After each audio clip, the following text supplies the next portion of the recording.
Sawate omnes. Today we will be learning from Chapter 13 of Wheelock, which includes reflexive pronouns, possessives, and the intensive pronoun. The first pronoun we are learning this week is the reflexive pronoun. This can be kind of a confusing pronoun to translate, because as you will see in just a few minutes, it is very similar to the personal pronoun. However, there is a main difference. Personal pronouns refer to someone that isn't the speaker, as you can see with me laudas, you praise me. Reflexive pronouns are special because they always refer back to the speaker of the verb. They reflect back on the subject. Therefore, me laudo, I praise myself, is an example of the reflexive pronoun. As I mentioned before, the reflexive pronoun is very similar to the personal pronoun. This is especially true in the first and second persons. It is literally the personal pronoun, except the reflexive does not have a nominative form.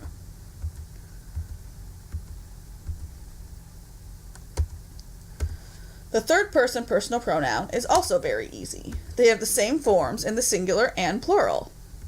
You use the subject and the ending of the verb to tell you if it is singular or plural. As with the first and second person, there is no nominative form. The genitive is sui, the dative is sibi, the accusative is se, and the ablative is se. This chapter we also learn about the reflexive possessive adjective. You know 4 possessive adjectives already. Mea, meus, meum, tuus, tua, tuum, noster, nostra, nostrum, and wester, westra, westrum. The reflexive possessive adjective, suis, sua, suum, is also a first/second declension adjective. As with the reflexive pronouns, it always refers back to the subject. Let's look at a few examples of it in action. In the sentence, Cicero amicum meum laudavit, would be translated as Cicero praised my friend. However, the sentence Cicero amicum suum laudavit, the possessive refers back to the subject, meaning that this would be translated as Cicero praises his own friend. Because it is an adjective, it will always agree in gender, case, and number with what it is describing, even if the subject is plural. This means the example of Romani amicum suum laudaverunt is translated as the Romans praised their own friend. This adjective can get a little confusing when it comes to possession. Let's look at a few examples. The sentence femina amicis eius literas scripsit is translated as the woman wrote letters to his, referring to some other person, friends. Recall that the genitive of the personal pronoun can be used for possession. Therefore, in a similar vein, femina amicis eorum scripsit is then translated as the women wrote letters to their, some other people's, friends. However, when the reflexive possessive adjective is used, things change. First of all, it agrees in gender, case, and number with the thing it is describing, and second, it always refers back to the subject. Therefore, femina amicis suis literas scripsit translates as the woman wrote letters to her own friends.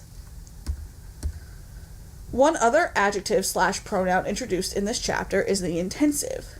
The Romans used the intensive pronoun to emphasize any noun or pronoun in either the subject or predicate of a sentence. Its possible translations include myself/ourselves in the first person, yourself/yourselves in the second person, and himself, herself, itself, or themselves in the third person. The intensive pronoun in Latin is ipse, ipsa, ipsum, and is declined just like the demonstratives, ius in the genitive and long I in the dative. But just like the first, second declension adjective in every other case, it will always agree in gender, case, and number with the thing that it is intensifying. The sentence Cicero ipse me laudavit translates as Cicero himself praised me. Ipsa amicum eius laudavi translates as I myself praised his friend, picking up on the singular subject. In these next 2 sentences, who is the intensive intensifying? In the first, it is you all yourselves, and in the second, it is the letter itself. The story from this chapter is from Cicero's De Natura Deorum, or On the Nature of the Gods. This is a good opportunity to talk about all the Roman gods, or the Roman pantheon. Roman gods come from a strange mixture of influence, since, as Rome grew, it came into contact with many different cultures and adapted their gods as their own. The gods that seem to have the most influence are the Greek gods. While their names may be different, their powers are very similar. Hence, the Roman god of fire, Vulcan, shares some characteristics with the Greek god of fire, smiths, and craftsmen, Hephaestus. The Romans also had household gods called the Lares and Penates that they worshipped for protection. They also brought in gods from distant civilizations, like Isis from Egypt and Mithras from Persia. Well, that's all for this chapter. Be sure to turn in your forum post by Friday night, your quizzes by Saturday night, and your worksheets and optional extra credit by Sunday night. If you have any questions, email me. Have a good break, but remember that our next test is after Chapter 15. Volete omnes.